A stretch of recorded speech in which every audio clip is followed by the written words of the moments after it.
আওয়ামী লীগ একটি বড় রাজনৈতিক দল, প্রচুর ভালো ভালো নেতা আছে। অবিলম্বে অন্তর্বর্তীকালীন সরকারের স্বরাষ্ট্র উপদেষ্টা সাখাওয়াত হোসেনের পদত্যাগ চাইলেন বিএনপির আন্তর্জাতিক বিষয়ক কমিটির সদস্য ইশরাক হোসেন। স্বরাষ্ট্র উপদেষ্টা অবসরপ্রাপ্ত ব্রিগেডিয়ার এম সাখাওয়াত হোসেনের পদত্যাগের দাবিতে প্রতিবাদ সমাবেশ করেছে বিএনপি ও সহযোগী সংগঠন। অন্তর্বর্তীকালীন সরকারের স্বরাষ্ট্র উপদেষ্টা এম সাখাওয়াত হোসেনের বক্তব্যের প্রতিবাদে রাজধানীর পাশাপাশি দেশের বিভিন্ন স্থানে বিক্ষোভ মিছিল হয়েছে। আমাকে অপমান করবে কেন? আমি একজন সিনিয়র সিটিজেন, আমাকে স্টুডেন্ট হইলে আমাকে অপমান করতে পারে না। আমার ছেলে আছে এর চেয়ে বড় বড়। ব্রিগেডিয়ার জেনারেল সাখাওয়াত হোসেন উনি অ্যাডভাইজার হিসেবে সবার কাছে ক্ষমা চাবেন, এই রক্তের প্রতি তিনি শ্রদ্ধা দেখাবেন, ক্ষমা চেয়ে তিনি এই স্থান থেকে চলে যাবেন। তিনি আওয়ামী লীগকে ভালোবাসেন, তাকে আওয়ামী লীগে যোগদান করার জন্য আমি আহ্বান জানাচ্ছি। আন্দোলনকারীদের জিজ্ঞেস করা হয়েছে যে আপনাদের কে কোথায় আহত বা নিহত বা ক্ষতিগ্রস্ত হয়েছে, ওনারা কিন্তু কেউ স্পষ্ট করে কোনো উদাহরণ, কোনো নাম, তালিকা, ঠিকানা দিতে পারেন নাই। আপনি আপনার বাড়ির থানা যদি আপনি ভুলে যান, এই ধরনের রঙিন যে আগের বার 111 সময় সে বিএনপি অফিসে তালা লাগিয়েছিল, এই বিএনপির শত্রু, আবার শেখ হাসিনাকে ভারতের কথা মতো আবার ক্ষমতায় বসানোর জন্য সে চক্রান্ত করেছিল। দর্শক মণ্ডলী, বৈষম্য বিরোধী ছাত্র আন্দোলনের মাধ্যমে এই সরকার পতনের মধ্য দিয়ে যে উপদেষ্টা মণ্ডলী অর্থাৎ অন্তর্বর্তীকালীন সরকার গঠন করা হয়েছে, তার মধ্যে স্বরাষ্ট্র উপদেষ্টার পদত্যাগের দাবি এখন চতুর্দিক থেকেই উঠে আসছে। প্রিয় দর্শক, একদিক থেকে যেখানে শিক্ষার্থীরা দাবি করছে এই স্বরাষ্ট্র উপদেষ্টা এম সাখাওয়াতের পদত্যাগ করতে হবে, ঠিক অপর দিক থেকে বিভিন্ন রাজনৈতিক মহল থেকে এখন তার পদত্যাগের দাবি উঠছে।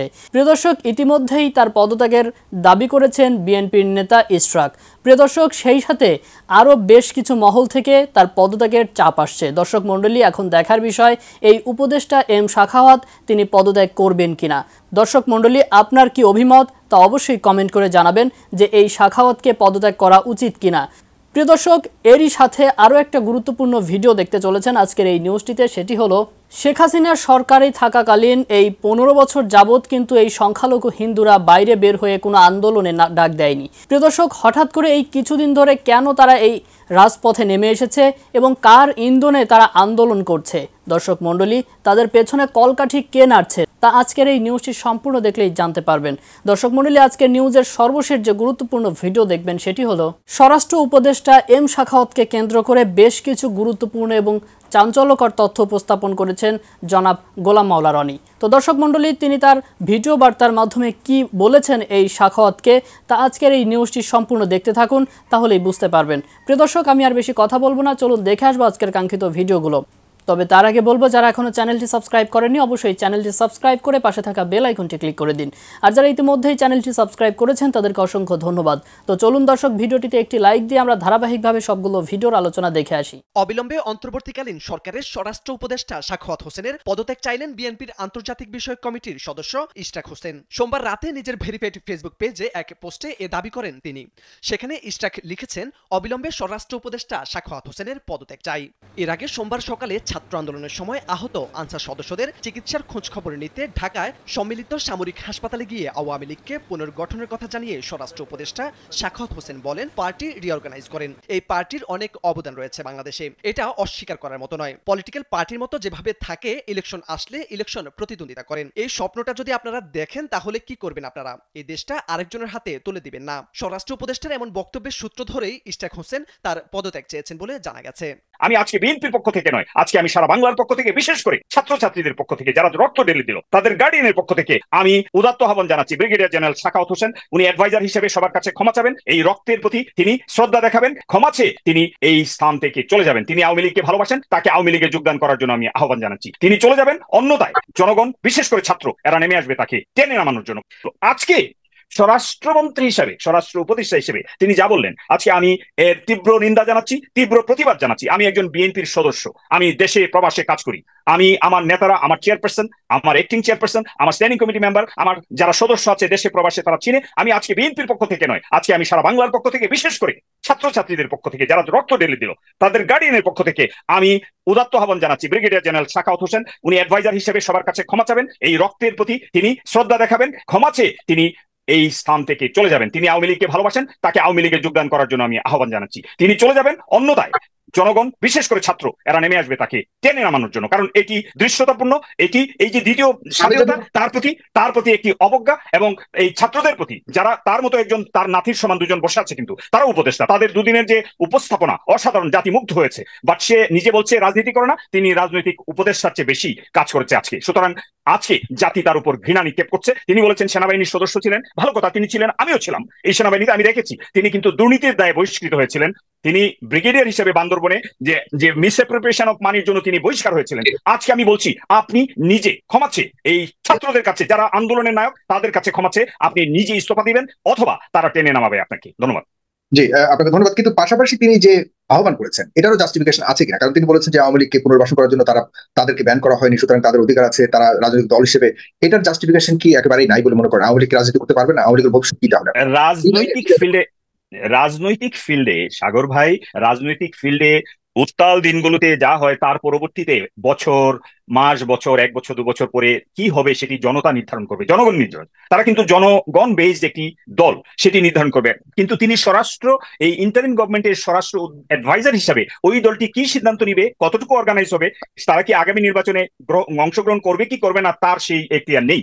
আরেকটি বিষয় হলো যে তিনি যে বিষয়টি বলছেন যে কারা গুলি করেছে, কে চাঁদাবাজি করছে, এই ব্যাপারে অভিযোগ আসতেই পারে। এটি আওয়ামী লীগের যারা লেসপেন্সার আছে, আওয়ামী লীগের এই যে হাজার হাজার চাঁদাবাজ, যারা 15 বছর চাঁদাবাজি করলো, তারা করতে পারে, যে কেউ করতে পারে, যে কোনো থার্ড পার্টি, ফোর্থ পার্টি করতে পারে। বিএনপির বিরুদ্ধে যদি অভিযোগ থাকে, সুনির্দিষ্ট অভিযোগ থাকে, তারা আপনারা ধরতে পারেন, আপনি স্বরাষ্ট্রমন্ত্রী হিসেবে তাকে অ্যারেস্ট করেন। কিন্তু আপনি বলবেন আমি সেনাপ্রধানকে বলেছি, ঠ্যাং ভেঙে দিবে বিএনপির, আপনাকে কে এই সাহস দিল? বিএনপি কিন্তু এই গত 18 বছর সকল ধামকি, সকল নির্যাতন, সকল জেল জুলুম তারা সহ্য করেছে, এখনো সহ্য করে যাচ্ছে। এই 17 বছরে বিএনপির লক্ষ লক্ষ নেতাকর্মী সকল ধৈর্য ধরে একটি কর্মীও বিএনপি থেকে বাহিরে যায়নি। সুতরাং আপনি উপদেষ্টা হিসেবে আপনি থ্রেট দিবেন, তাহলে আপনি তো শেখ হাসিনা, আপনি তো শেখ হাসিনার পেতাত্তা।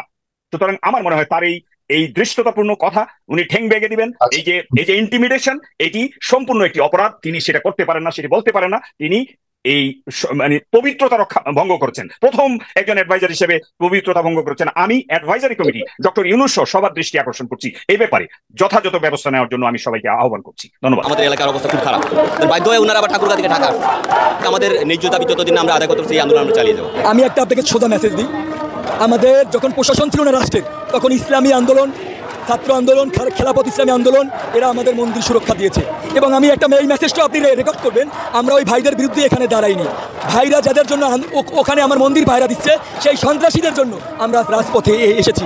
আমরা কোনো দলের, কোনো রাজনৈতিক না, আমরা সংখ্যালঘু, নির্যাতিত, তাই আমরা রাজপথে এসেছি। তালিকা আমাদের সিনিয়র বর্গ আছে, তারা। আপনারা দেখলেন যে প্রথমেই এই আন্দোলনের অনেকগুলা ভিডিও দেখলাম আমি, যেখানে আন্দোলনকারীদের জিজ্ঞেস করা হয়েছে যে আপনাদের কে কোথায় আহত বা নিহত বা ক্ষতিগ্রস্ত হয়েছে। ওনারা কিন্তু কেউ স্পষ্ট করে কোনো উদাহরণ, কোনো নাম, তালিকা, ঠিকানা দিতে পারেন নাই। সবারই উড়াধুরা কথা, আমি শুনেছি উমুকের কথা, সমুকের কথা, কোনো নির্দিষ্ট কোনো তথ্য তারা দিতে পারেন না। এবং মজার ব্যাপার হচ্ছে, আপনারা যদি মনে করেন যে সত্যিকার অর্থেই আপনাদের উপর নির্যাতন বা অন্যায় করা হয়েছে, আপনারা কে, কবে, কোথায় ক্ষতিগ্রস্ত হয়েছে সেই তালিকা নিয়ে আসেন এবং কারা করেছে। এবং আমি সোচ্চার হব আরো আপনাদের এই বিচারের দাবিতে। কিন্তু আপনারা উড়াধুরা কথা না বলে, হাওয়ার উপর কথা না বলে, আপনারা সঠিক তথ্যের তালিকা নিয়ে আসেন। আপনারা বলছেন আপনারা জানেন না, কিন্তু নেতারা তালিকা দিবে। তো আপনারা জানেন না আপনারা কিসের ভিত্তিতে আপনারা এই আন্দোলনগুলো করছেন। এবং দ্বিতীয়ত, আপনারা এবার বলছেন যে মুসলমানরা আপনাদের মন্দির পাহারা দিচ্ছে। আবার অত্যন্ত হাস্যকর যে পাহারারত মুসলমানদের এবং মন্দিরকে ফেলে এসে আপনারা শাহবাগে এসে জড়ো হয়েছেন। চিলে কান নিয়ে গেছে, কান পরীক্ষা না করে আপনারা চিলের পিছনে দৌড়াচ্ছেন।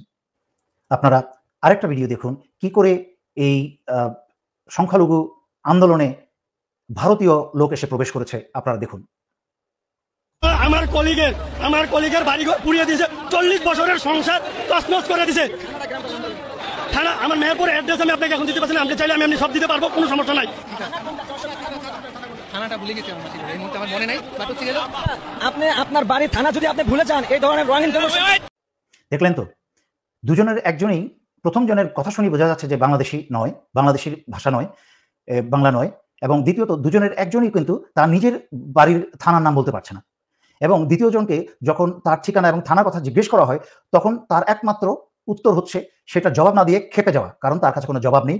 এরা বাইরের এলিমেন্টস ঢুকেছে। তাই সাবধান, সবাই হুঁশিয়ার। আপনারা হুজুগে না হয়ে, আপনারা হাসিনা বা ভারতের এজেন্ডা না হয়ে, আপনাদেরকে মনে রাখতে হবে আপনারা বাংলাদেশি প্রথম। এবং সংখ্যালঘুদের উপর আক্রমণ অথবা সংখ্যাগুরুদের উপর আক্রমণ, সব হচ্ছে বাংলাদেশিদের উপর আক্রমণ। এবং যে কোনো অন্যায় এবং কোনো অন্যায়ের ধর্মের উপর ভিত্তি করে কিন্তু আলাদা কোনো আইন নেই। একটা ধনী হোক কি বলে দরিদ্র হোক, যে কোনো হিন্দু, মুসলমান, বৌদ্ধ, খ্রিস্টান, যার উপরই আক্রমণ হবে তা বাংলাদেশের আইনে একইভাবে বিচার হবে। আপনারা নামের তালিকা নিয়ে আসুন, প্রকাশ করুন, আপনারা আইনের কাছে হস্তান্তর করুন এবং সেই তালিকা ধরে সেই বিচারের দাবিতে আমিও সোচ্চার হব। আর নয়তো আপনারা যদি সেই ধরনের কোনো নির্দিষ্ট কোনো কিছু না দিতে পারেন, তাহলে আমরা বাকি সমগ্র বাংলাদেশিরা ধরে নেব যে আপনারা হাসিনা এবং ভারতের ডাকে সেই এজেন্ডা নিয়ে এসেছেন বাংলাদেশে একটা অস্থিতিশীল পরিস্থিতি সৃষ্টি করার জন্য।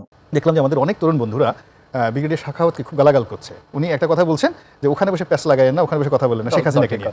আপনি দল ঠিক করেন, দরকার বাংলাদেশে আসেন, তো বাংলাদেশে আসেন, লিগাল ফেস করেন, আইন ফেস করেন, এখানে থেকে সব কিছু করেন, কিন্তু ওখানে বসে প্যাচ লাগান না। এই টোটাল কথাটার পুরো ব্যাখ্যা না বুঝে লোকজন গালাগালি করতেছে যে আগেরবার 111-এর সময় সে বিএনপির অফিসে তালা লাগিয়েছিল, এ বিএনপির শত্রু, এ আবার শেখ হাসিনাকে ভারতের কথা মতো আবার ক্ষমতায় বসানোর জন্য সে চক্রান্ত করেছে। This is very unfair thinking. এই সরকারের মধ্যে একমাত্র আসিফ নজরুল আর ওই রেজওয়ানা ছাড়া মানে মিডিয়ার সামনে কথা বলতে অভ্যস্ত ওরকম লোক কিন্তু নেই।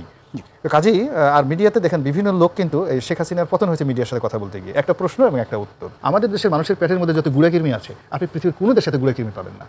বিকজ আমাদের ফুড অভ্যাসের কারণে অলওয়েজ দেখবেন যে everybody has the piles problem. আমাদের দেশের পাইলসের রোগী, এই দেশের পাইলসের ডাক্তারদের মতো ধনী ডাক্তার পৃথিবীর কোথাও নাই, সারাক্ষণ শুধু চুলকাতে থাকে পশ্চাৎ দেশে। তো এই যে বাংলাদেশের যে অবস্থা, এখন আমাদের অনেককে চুলকাচ্ছে, আমরা স্থির থাকতে পারছি। মানে এই যে সংস্কারের কথা যে বলা হয়, অনেকে বলে যে সিস্টেমে গেছে একজন শুধু শাসক পরিবর্তন হয়েছে বা ব্যক্তি পরিবর্তন হয়েছে, কিন্তু যে চর্চাগুলো সেগুলো আসলে পরিবর্তন হয়নি। এইবার কি আসলে সংস্কারের ক্ষেত্রে সেই জায়গাগুলোতে গুরুত্ব দেওয়া কতটা জরুরি আপনি বলুন? না, আদৌ জরুরি নয়। ওই কাজগুলো করতে গেলে বর্তমান সরকার বিপদে পড়বে।